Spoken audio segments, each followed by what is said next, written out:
მუსიკასთან ბავშვობიდანვე ახლოს ვიყავი, ჯერ კიდევ 4-5 წლის ვიყავი, როდესაც დიაჩემმა შემოყვანა სოლფეჯიოზე და სიმღერაზე.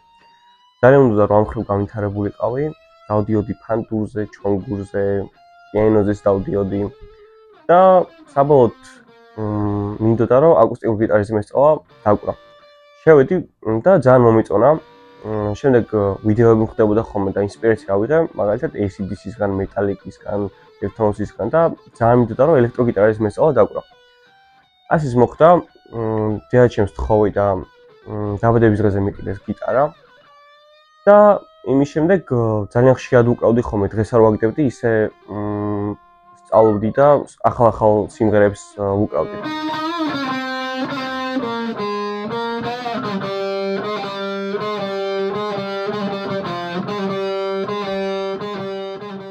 და ამ ყველაფერმა შედეგიც გამოიყო.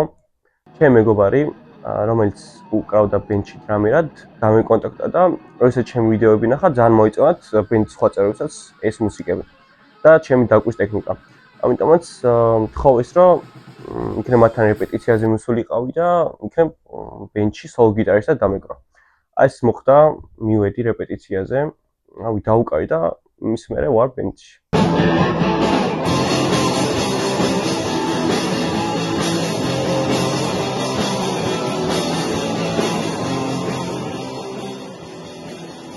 ჩემი პირველი კონცერტი იყო სკოლაში, ბოლოზარზე.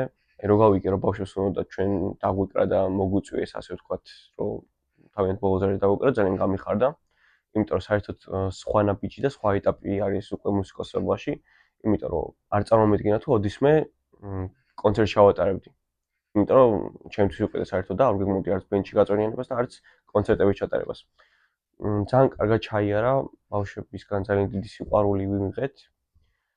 და შემდეგ იყო ამის მერე, რომ ჩავატარეთ ისევ ამ სკოლაში კონცერტი, იმიტომ რომ პირველის მერე ძალიან მოეწონათ და მე უკვე სხვა ბარებში და ასე ვთქვათ, კლუბებში ჩავიტარებია კონცერტები. ბენდში მოგვიწია პაუზის აღება, იმიტომ რომ არ გვეცალა, სხვა პრობლემები გქონდა, ჩვენი ბასტია დრამერი საორგანოთაც კი იყვნენ წასულები კარგახნით.